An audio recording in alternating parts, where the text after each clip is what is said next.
Chers amis, bienvenue pour cette nouvelle chronique KTO. Au mois de juin, nous aurons les élections européennes, un moment important pour la vie démocratique de notre continent. Et je ne sais pas si vous avez entendu, mais lundi dernier, le Saint-Siège a publié un texte très important qui redéfinit et qui apporte un nouvel éclairage sur ce qu'est la dignité humaine.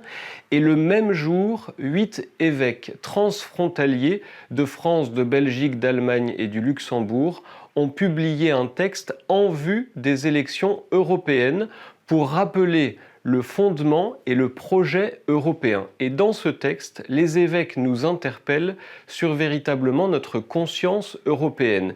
Ils font le constat qu'en chaque population, et en chacun de nos cœurs sans doute, il y a une forme de crise de la conscience européenne. Il ne suffit pas, nous explique-t-il, d'accuser l'Europe de ce qu'elle est devenue.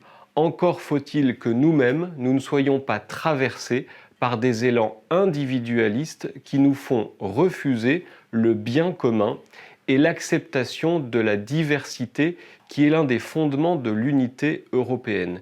Et au fond, ce texte des évêques transfrontaliers rejoint le propos du Saint-Siège sur la dignité de l'homme, parce qu'en son paragraphe 27 dans ce texte sur la dignité, le Saint-Siège nous rappelle que la dignité humaine doit aussi avoir conscience des obligations qu'elle a envers autrui.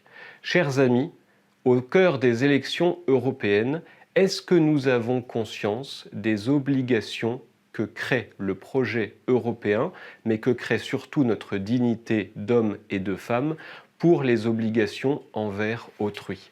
Parce que le projet européen tel qu'il a été voulu par Robert Schuman n'est pas d'abord un projet où je retire pour moi-même la couverture, mais c'est un projet de partage et de solidarité.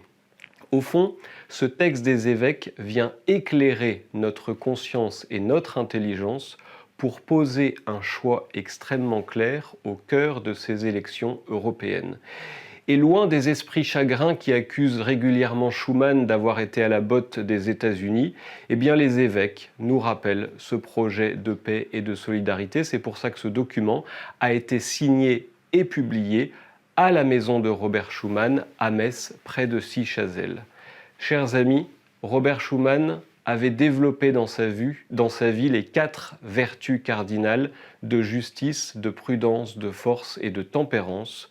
Puisse notre cœur et notre intelligence être éclairés par ces 4 mêmes vertus pour un choix éclairé et constructif de la paix et de la solidarité.